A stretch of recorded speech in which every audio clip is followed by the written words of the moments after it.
નમસ્કાર વાલા વિદ્યાર્થી મિત્રો, આજે આપણે જોવાના છીએ દ્વિતીય સત્ર માટે વિકાસ મૂલ્યાંકનલક્ષી અસાઇનમેન્ટ ધોરણ 7 એમાં પણ સામાજિક વિજ્ઞાનનો પ્રશ્ન નંબર 1 જોવાના છીએ. એમાં પણ પ્રશ્ન નંબર 1નો અ. બરાબર, તો વિડીયોને લાઇક, શેર અને સબસ્ક્રાઇબ કરવાનું ભૂલતા નહીં. ઓકે, તો ચાલો વિદ્યાર્થી મિત્રો સામાજિક વિજ્ઞાનનો પ્રશ્ન નંબર 1નો અ જોઈ લઈએ. પ્રશ્ન નંબર 1 અ. અહીં છે નીચેના દરેક પ્રશ્નના ઉત્તર માટે આપેલ વિકલ્પોમાંથી સાચો વિકલ્પ શોધીને લખો. પ્રકરણ નંબર 5 અહીં પહેલું છે. અહીં છે વિદ્યાર્થી મિત્રો 1 નંબર કે પરંપરાગત સંસ્કૃતિનું, એ તમારે એક જ મિનિટ વિદ્યાર્થી મિત્રો, અહીં છે પરંપરાગત સંસ્કૃતિનું સંરક્ષણ કરનાર આદિવાસી જાતિઓને બંધારણમાં કયા સામેલ કરવામાં આવેલ છે? તો અહીંયા જવાબ આવશે તમારી અનુસૂચિતમાં. બરાબર. 2 નંબર છે ગુજરાત અને મધ્યપ્રદેશ રાજ્યોમાં કયા સરદારોના રજવાડા હતા? તો અહીં જવાબ આવશે તમારે ભીલ સરદારોના. ઓકે વિદ્યાર્થી મિત્રો, ભીલ સરદારોના. ત્યાર પછી અહીંયા છે 3 નંબર કે 17મી સદીમાં કયા લોકો દારૂ, ઘોડા અને તોપોનું નિર્માણ કરી શકતા હતા? તો અહીંયા જવાબ આવશે તમારે અહોમ લોકો. બરાબર. ત્યાર પછી અહીંયા છે અહોમ લોકોએ કયા પાકની નવી પદ્ધતિ શોધી હતી? તો અહીંયા જવાબ આવશે તમારે ચોખાની. ઓકે વિદ્યાર્થી મિત્રો. ત્યાર પછી પ્રકરણ નંબર 6 જોઈ લઈએ હવે. તો અહીં જ ભારતની વિચરતી જાતિઓમાં કઈ એક જાતિઓનો સમાવેશ થતો નથી? તો અહીં તમારે જવાબ આવશે નટ બજાણિયા જાતિનો. 2 નંબર છે દેવી પૂજન સમાજની કૌટુંબિક સમસ્યા ઉકેલવામાં લદાવની મુખ્ય ભૂમિકા કોણ ભજવે છે? તો એ જવાબ આવશે તમારે જ્ઞાતિ પંચ. બરાબર. 3 નંબર છે પ્રાચીન કાળથી ભારતીય સમાજ વ્યવસ્થામાં કઈ વિચરતી વિમુક્તિ જાતિનું નામ જાણીતું છે? તો અહીં વિદ્યાર્થી મિત્રો તમારે જવાબ આવશે તમારે વંજારા જાતિનું. બરાબર. જવાબ આવશે બી, વંજારા જાતિનો. તો જોઈ લેજો.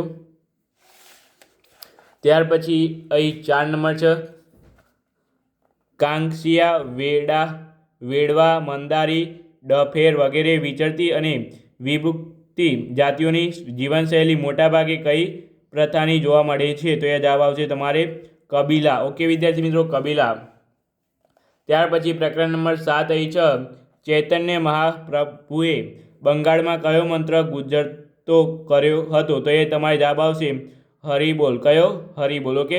2 નંબર છે ગુરુ ગ્રંથ સાહિબ નામનો ગ્રંથ કયા ધર્મનો પવિત્ર ગ્રંથ છે? તો એ જવાબ આવશે તમારે શીખ. બરાબર. 3 નંબર છે રામચરિત માનસ ગ્રંથની રચના કોને કરી છે? તો અહીં જવાબ આવશે તમારે તુલસીદાસે. ત્યાર પછી 4 નંબર છે ગુજરાતી ભાષામાં આદિકવિ કોને કહે છે? તો એ જવાબ આવશે તમારે નરસિંહ મહેતાને. ઓકે વિદ્યાર્થી મિત્રો. ત્યાર પછી એ પ્રકરણ નંબર 8 જોઈ લઈએ હવે. તો પ્રકરણ નંબર 8 છે કેરળની સંસ્કૃતિ કઈ સંસ્કૃતિ તરીકે ઓળખાય છે? તો અહીં જવાબ આવશે તમારે મલયાલમ સંસ્કૃતિ તરીકે. ઓકે વિદ્યાર્થી મિત્રો. ત્યાર પછી 2 નંબર છે કયા સાહિત્યકારને આખ્યાનોના પિતા તરીકે ઓળખવામાં આવે છે? તો અહીં જવાબ આવશે તમારે ભાલકણને. બરાબર. ભાલકણને. ઓકે. અહીં 3 નંબર છે ચિત્ર વિચિત્રનો મેળો કયા જિલ્લામાં યોજાય છે? તો એ જવાબ આવશે તમારે સાબરકાંઠામાં. બરાબર. ત્યાર પછી અહીં 4 નંબર છે અસમ રાજ્યનું પ્રસિદ્ધ નૃત્ય કયું છે? તો અહીં તમારે જવાબ આવશે બિહુ. બરાબર વિદ્યાર્થી મિત્રો. વિડીયોને લાઇક, શેર અને સબસ્ક્રાઈબ કરવાનું ભૂલતા નહીં. ત્યાર પછી આગળ તમારે પ્રકરણ 9 છે કે ભારતમાં કોણે વેધશાળાઓની સ્થાપના કરી હતી? તો એ તમારે જવાબ આવશે સવાઈ જયસિંહ. ઓકે વિદ્યાર્થી મિત્રો.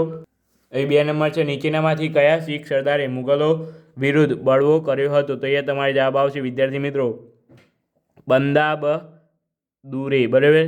3 નંબર છે કયા પેશવાએ મહારાષ્ટ્રની એક મહાન મરાઠા સામ્રાજ્યમાં પરિવર્તિત કર્યું હતું? તો એ તમારે જવાબ આવશે બાજીરાવ પહેલાએ. બરાબર.